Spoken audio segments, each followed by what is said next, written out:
Tamam.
Onu idare ediyoruz, çalışıyoruz.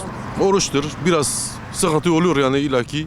Yani insan susadır. Yani ne bileyim biraz zorluk var yani. Eski oruç olmadığı zaman da daha eskisi gibi değil yani. Ya çok şükür Allah kuvvet veriyor, güç veriyor. İdare ediyoruz. Ya işimize gidip geliyoruz, saatimize gidip geliyoruz. Bir sıkıntımız yok. Böyle devam ediyoruz. Yani bizimki iyidir. Öbür meslekler gibi değil. Mesela adam madende çalışıyor, inşaatta çalışıyor. Yani biraz onlarına bakarsa, bizim işine bakarsa bizimki biraz ya biraz değil çok daha iyiydi yani. Çok daha güzeldir. Böyle devam ediyoruz bakarız böyle. Nereye kadar? Allah büyüktür. Güç kuvvet veriyor. İyidir yani. Saat 8'de iş başı yapıyoruz. Saat 4-4.30'da işi bırakıyoruz. Bazen 3'te bırakıyoruz. Yani böyle de devam ediyoruz yani bir şey yok yani.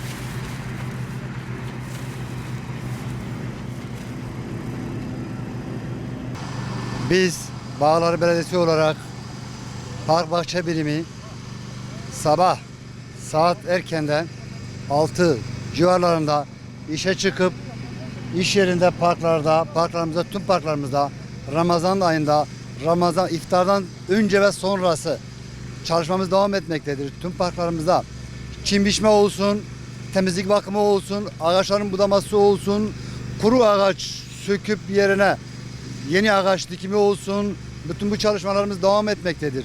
Oruç olduğumuza rağmen ibadetimiz hiçbir şekilde aksamadık. Çalışmaları sonuçta bu da bizim bir ekmeğimiz, bir halkımıza bir hizmet. Aynı şekilde devam etmektedir.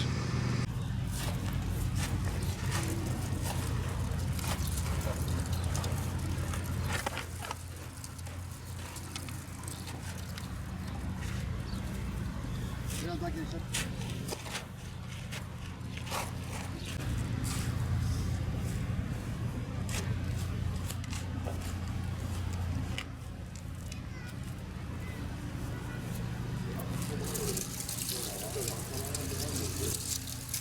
Abi söyleyecek ya. Tamam. Yerini kapatmadı. Ondan sonra üstüne yerini kapat.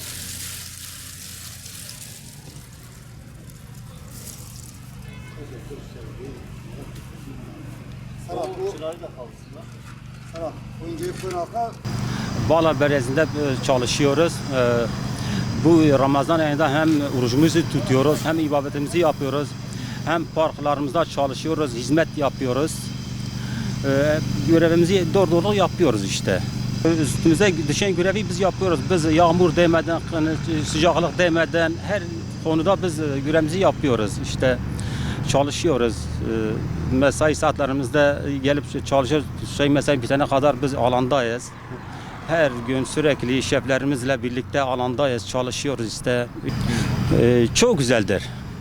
İnan ki ben orucu çalışırken daha benim için güzeldir. Ben evde oturduğum zaman vakit geçmiyor ama alanlara çıkıyoruz. Güzel bir vakit geçiriyoruz arkadaşlarla, şeflerimizle. İşte biz istiyoruz herkes tutsun.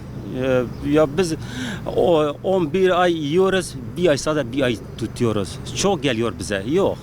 İnan ki çok güzeldir. İnan ki 14 gündür tutuyoruz. Ben bilmiyorum nasıl tutmuşum. Gerçekten ben orucumdan çok bünyem kuvvetlidir. Bütün arkadaşlarımız hemen hepsi oruçludur.